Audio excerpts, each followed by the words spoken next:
یہ آپ کی دعا ان کے دل کے سکون کا باعث بنے گی.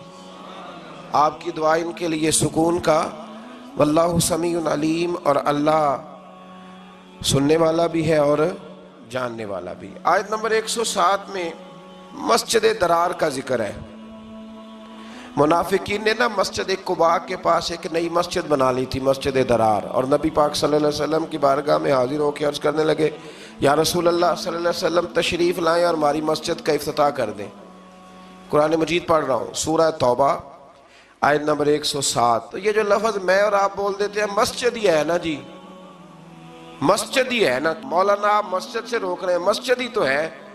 منافقین نے مسجد بنائی قرآن مجید کی سورہ توبہ کی 11ویں پارے کی آیت نمبر 107 میں. اصل میں ابو عامر ایک راہب تھا، وہ مدینہ منورہ کا منافق تھا، یہاں سے بھاگ کے مکے گیا، پھر اس نے جا کے ایک اور بادشاہ کے پاس پناہ لے لی. تو وہاں سے اس نے باقاعدہ خط لکھا مکے کے منافقین کو کہ اگر تم مسلمانوں کا کافر بن کے مقابلہ کرو گے تو تم نہیں کر سکتے، تم منافق بن کے مقابلہ کرو، اور اگر تم اپنے گھر کے اندر بیٹھ کے مسلمانوں کے خلاف میٹنگ کرو گے تو کامیابی نہیں ہوگی، تم ایک مسجد ہی بنا لو تاکہ لوگ سمجھے کہ ہے تو مسجد ہی ہے، تو مسجد ہی. انہوں نے مسجد بنائی، اور نبی کریم علیہ السلام جب تبوک کے سفر کے لیے جا رہے تھے تو آ کے عرض کرنے لگے، حضور ایک دفعہ نماز پڑھ کے مسجد کا افتتاح کر دیں.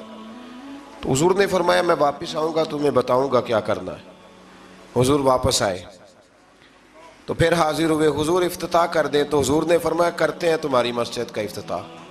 حضور نے مولا علی شیر خدا رضی اللہ تعالیٰ عنہ اور کچھ اور صحابہ کی ڈیوٹی لگائی، کہا ذرا مسجد کا افتتاح تو کرو، گویا افتتاح تو کرو. وہ افتتاح کرنے گئے تو پہلے مسجد کو گرایا، پھر اس کی بنیادوں کو اکھیڑا، اور پھر اس کی بنیادوں کے اندر آگ جلائی. آگ جلائی، فرمایا یہ مسجد نہیں، یہ مسجد درار ہے، تفریق ڈالنے کے لیے بنائی گئی. قرآن مجید نے کہا مسجد درار کا ذکر ہے. منافقین نے ابو عامر راہب کی سازش یہ مسجد بنائی تھی، اور حضور صلی اللہ علیہ وسلم کو اس میں نماز پڑھنے کی دعوت دی تاکہ یہ مستند ہو جائے. لیکن اللہ تعالیٰ نے نبی پاک صلی اللہ علیہ وسلم کو اس میں نماز پڑھنے سے منع فرمایا اور بتایا کہ اس مقصد کے مقاصد یہ ہیں. اللہ کریم نے 4 مقصد قرآن مجید میں اس مسجد کے بنانے کے بیان فرمائے. فرمایا 4 وجہ سے بنائی گئی. پہلا مقصد یہ مسلمانوں کو تکلیف دینے کے لیے بنائی گئی، اور دوسرا مقصد یہ کفر کرنے کے لیے بنائی گئی، اور تیسرا مقصد اہل ایمان کے درمیان تفرقہ ڈالنے کے لیے بنائی گئی، فرقہ واریت کے لیے، اور چوتھا مقصد اللہ اور اس کے رسول صلی اللہ علیہ وسلم سے جنگ کرنے والوں کے لیے سازشوں کا مرکز بنایا گیا. کچھ مسلمان بڑے پریشان ہیں آج کل بھی، وہ یہ کہتے ہیں کہ جناب ہر جگہ اذان ہے، ہر جگہ قرآن ہے، ہر جگہ نماز ہے، ہم کدھر جائیں، کس طرف جا کے توجہ کریں، کس طرف جا کے ہم سارا خیال کریں. آپ الحمد سے لے کر والناس تک سارا قرآن پڑھ لیں. نہ کسی منافق کو مسجد سے اختلاف تھا، نہ قرآن پاک سے اختلاف تھا، نہ کسی منافق کو نماز سے اختلاف تھا، نہ بیت اللہ سے اختلاف تھا. منافق کو اگر تکلیف تھی تو نبی پاک کی عظمت اور شان کی تکلیف تھی. قرآن مجید کے اندر تو آپ کو منافقین کا ذکر جو ہے وہ انفرادی طور پہ ملے گا. تو 28ویں پارے میں تو پوری سورت ہے سورہ منافقون. تو سورہ منافقون کا جب آپ مطالعہ کریں گے تو کھلی واضح آیات ملیں گی کہ جب منافقوں سے کہا جاتا تھا نا کہ نبی پاک کی بارگاہ میں آؤ، تو سارے ہلا کے کہتے تھے سارے کام کرنے ہیں پر حضور کے پاس نہیں جانا. بلکہ عبداللہ بن ابی سلول سے جب کسی نے کہا کہ تو حضور کی تعظیم کیوں نہیں کرتا، تو یہ لفظ ہیں امام رازی نے لکھے. لگا تم نے کہا کہ ان کا کلمہ پڑھو، ہم نے پڑھ لیا. تم نے کہا کہ ان کے پیچھے نماز پڑھو تو ہم نے پڑھ لی. تو اب تم کہتے ہو ہم معاذ اللہ محمد ابن عبداللہ کی عبادت ہی شروع کر دیں. یعنی وہ تعظیم کو عبادت کا نام دیتے تھے. منافقین کا طریقہ ہے کہ حضور کی تعظیم کو عبادت کا نام دیتے ہیں، حالانکہ وہ عبادت نہیں، وہ تعظیم ہے. تعظیم اور ہوتی ہے اور عبادت اور ہوتی ہے. اللہ تعالیٰ نے نبی پاک صلی اللہ علیہ وسلم کو فرمایا کہ آپ واپسی کے سفر میں مسجد قباء میں قیام کریں، جس کی بنیاد تقوی پہ رکھی گئی ہے اور جس میں اللہ کے پسندیدہ بندے نماز پڑھتے ہیں. منفی مقاصد کے لیے بنائی ہوئی اس مسجد کے برابر وہ مسجد نہیں ہو سکتی۔ اس سے معلوم ہوا کہ بعض اوقات بظاہر نیک کام اگر منفی مقاصد کے لیے کیا جائے تو اللہ کے ہاں اس کی کوئی قبولیت نہیں ہے۔ آیت نمبر 111 میں فرمایا کہ اہل ایمان کا اللہ تعالیٰ سے سودا ہو گیا ہے۔ سودا کیا ہوا ہے؟ انہوں نے اپنے مال اور جان اللہ کے ہاتھ فروخت کر دیے ہیں، یعنی وہ سب کچھ اللہ کی رضا کے لیے قربان کرنے کو تیار ہے، اور اللہ تعالیٰ انہیں جنت عطا فرمائے گا۔ مال بھی دیں گے، جانیں بھی دیں گے۔ تو اللہ کیا دے گا؟ جان تو بڑی دور کی بات ہے، مال کوئی نہیں دیتے لوگ، یہ بڑا مشکل کام ہے۔ جنت تو چاہیے نا جی۔ اور نبی پاک علیہ السلام کے صحابہ جنت کی خواہش کرتے تھے، جنت کی دعا کرتے تھے۔ یہ سودا ہو گیا، اور سودا کرایا کس نے؟ میرے اور آپ کے پیارے حبیب صلی اللہ علیہ وسلم، حضور نے یہ سودا کرایا۔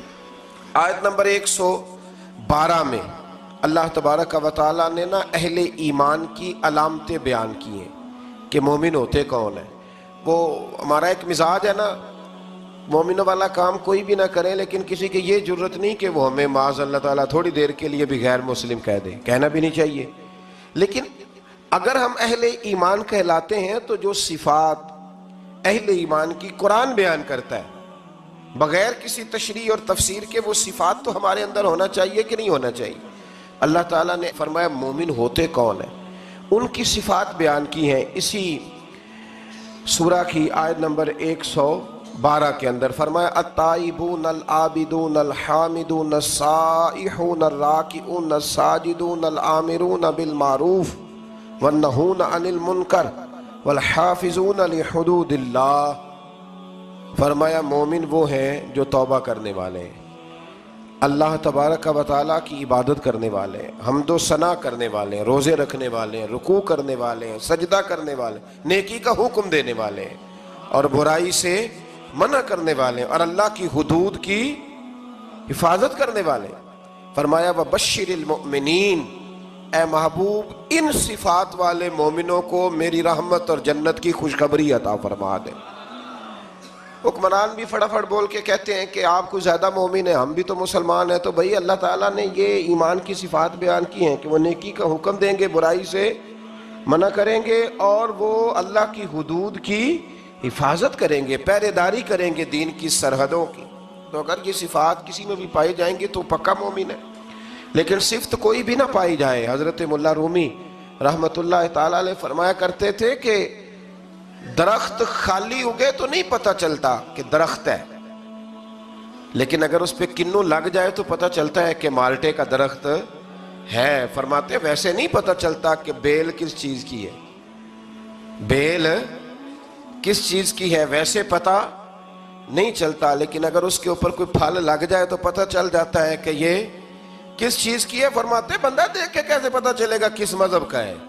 اذان ہو جائے، مسجد میں جا کے جماعت سے شامل ہو جائے تو پتہ چلے گا محمد عربی کا کلمہ پڑھنے والا ہے، یہ رسول اللہ صلی اللہ علیہ وسلم کا غلام ہے۔ پتہ تو کاموں سے چلے گا نا، کہ خالی لیبل لگانے سے پتہ چلے گا۔ اللہ اہل ایمان جیسے کام کرنے کی توفیق عطا فرمائے۔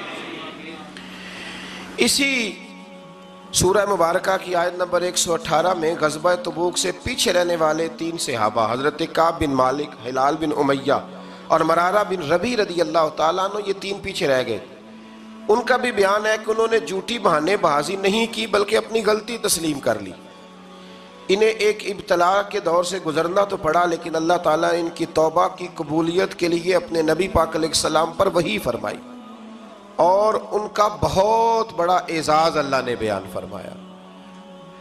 سچ بولنا مشکل ضرور ہوتا ہے، انسان آزمائش میں مبتلا ہو جاتا ہے۔ حضرت کعب بن مالک بھی فرماتے ہیں کہ منافقین نے بھی تبوک سے واپسی پر حضور سے جھوٹ بولے تو وہ بچ گئے۔ پہلے میرے دل میں بھی یہ وسوسہ آیا کہ میں بھی کہہ دوں، کوئی بہانہ کر دوں، پھر سوچا کس کے سامنے کروں؟ جسے اللہ تعالیٰ نے سینوں کا نور اور علم عطا فرمایا ہے، ہر چیز حضور جانتے ہیں۔ کہتے میں نے کہا نہیں سچ بولا۔ حضور نے فرمایا کیوں نہیں گئے تھے؟ تو میں نے کہا حضور غلطی ہو گئی، بھول گیا تھا۔ فرماتے ہیں حضور ناراض ہو گئے، 50 دن حضور ناراض رہے۔ میری بیوی کو میکے بھیج دیا گیا۔ فرماتے ہیں کوئی شخص میرے ساتھ بات نہیں کرتا تھا، حتیٰ کہ میرا یہ حال تھا کہ میں مسجد شریف میں نماز کے لیے جاتا، جب میں حضور کو دیکھتا تو نبی پاک روک پھیر لیتے، اور جب میں توجہ کرتا تو مجھے سمجھ آتی کہ اس وقت میرے رسول مجھے دیکھ رہے ہیں. ہمارے صوفیہ ترجمہ کرتے ہیں نا قرآن کا اور عشق کی ان داستانوں کا. میں ویکھاں تے میرا یار نہ ویکھے, جے میں نام ویکھاں تے ہو ویکھے تے ایڈے نصیب کتھوں تتڑی دے او میرے وچ ویکھن دے ویکھے. غلام فریدہ بوے یار دے مریے پاویں ویکھے یا نہ ویکھے. تو آپ فرماتے ہیں کہ بہت سارے لوگ مجھے یہ وسوسہ دیتے تھے کہ دیکھا نا تو نے سچ بول کے تو پھر کیا ملا. تو فرماتے ہیں پھر اللہ نے فضل کیا اور 50 دنوں کے بعد رب کریم نے میری توبہ کا اعلان قرآن میں فرمایا. فرمایا سچ بولا, وقتی طور پر آزمائش ہوئی, پر قیامت تک کے لیے میری توبہ کا ذکر اللہ نے قرآن مجید میں فرما دیا. اسی طرح سے آیت نمبر 122 میں بیان کیا گیا ہے کہ سارے مسلمان اپنے سارے مشاغل کو چھوڑ کر اپنے آپ کو دین کے لیے وقف نہیں کر سکتے. اللہ اس بات کو جانتا ہے کہ یہ وقف نہیں کر سکتے سارا کچھ چھوڑ کے. پس ضروری ہے کہ ہر علاقے اور طبقہ زندگی میں سے کچھ لوگ دین کی راہ میں نکلیں اور دین میں مہارت حاصل کریں تاکہ وہ اپنی قوم کو اللہ کے عذاب سے ڈرائیں. یعنی پورے معاشرے پر یہ کام فرض کفایہ ہے